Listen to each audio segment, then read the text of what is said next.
Democratic U.S. Senator Jon Tester was in Helena today, where he held an open town hall with members of the public. MTN chief political reporter Mike Dennison was there and files this report on the freewheeling Q&A that covered topics from all over the political map. At the Helena College campus, Senator Tester spent an hour taking questions from the audience, and the crisis at the southern border came up almost immediately. There are children who are in camps and are hungry, and they're without their moms and dads, and they're desperately poor and hungry and filthy. What are you doing, and what are your staff doing about this? Tester said more aid is needed for Central American countries, which are the source of many refugees at the border. But first, he wants more information from the Trump administration. They assure us that they're moving the kids out and that the average stay is only like 2 weeks, 21 days, but I'm not sure I believe them.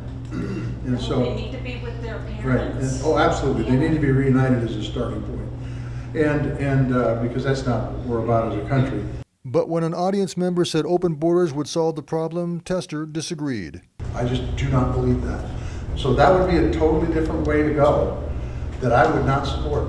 I'll just tell you, I would not support that. In response to a question about building needed infrastructure in the country, Tester said the Republican tax cut bill of 2017 has made it difficult to afford. The truth is, the tax bill that we passed put us in a situation of structural imbalance that is not going to allow us to do things that we need to do, like make college more affordable, like build infrastructure. By the way, those two things are what drives an economy in the 21st century. And as for college affordability, Tester called it vitally important, but said Congress is doing next to nothing to address that issue or student debt. You can't have kids coming out of school with $20, $30, $40, $50, $60,000 in debt.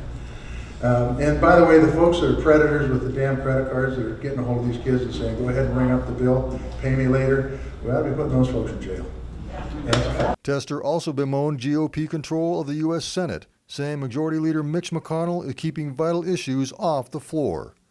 Reporting from Helena, Mike Dennison, MTN News. Montana's congressional delegation is in Montana this week while Congress takes its 4th of July break.